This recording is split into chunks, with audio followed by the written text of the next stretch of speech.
Initially, your intention was not to write the book. That also happened.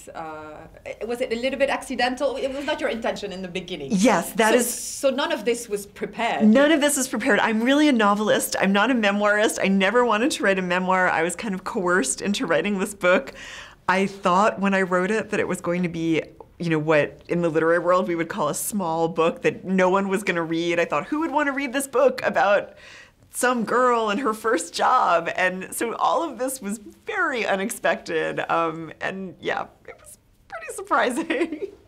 Were you delighted that the essence of, you know, the homage to the literary world was in the film? That, you know, you kind of love books before and after this film. Yes, I was, and I was delighted on so many levels. I mean, one of the reasons that I went with Philippe as a director was because he so understood that the book was in part an homage to the literary world, and also an homage to a kind of past iteration of that world, the kind of pre-digital world, you know, in which a person could be alone with a book without a phone right there kind of interrupting you at every moment. And a person could also simply just be alone with his or her own thoughts.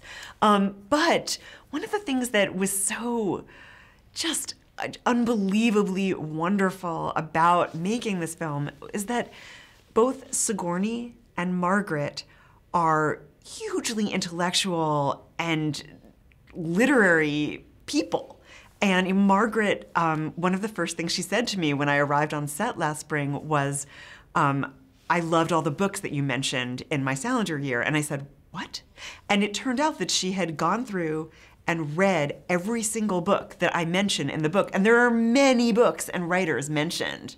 And we had this frenzied discussion about which one she loved the most, you know? And so they both actresses are sort of huge readers who really themselves feel a kinship for that world. And I think it really comes across in the film in a pretty profound way.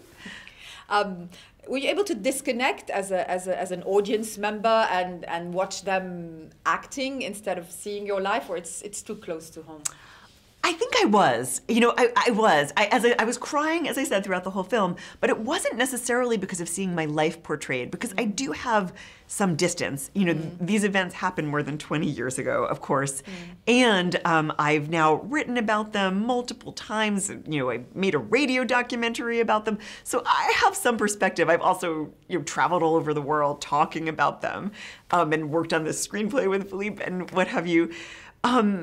So I think a lot of those tears and my kind of emotional response really had to do with the film itself, just seeing, you know, after years of work on it, and I've of course seen other cuts, but not this final cut, seeing just how perfectly the actors, not just Margaret and Sigourney, but everyone portrayed their roles, you know, the humor that Philippe and the actors found.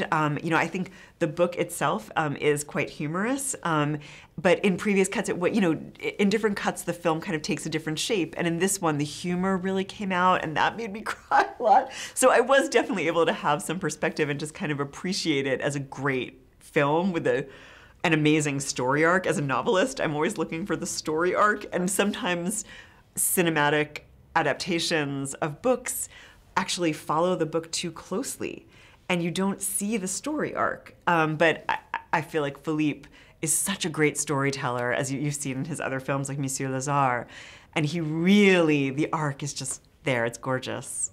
Well, congratulations. Thank and you. very, very nice to meet you. So nice to meet you.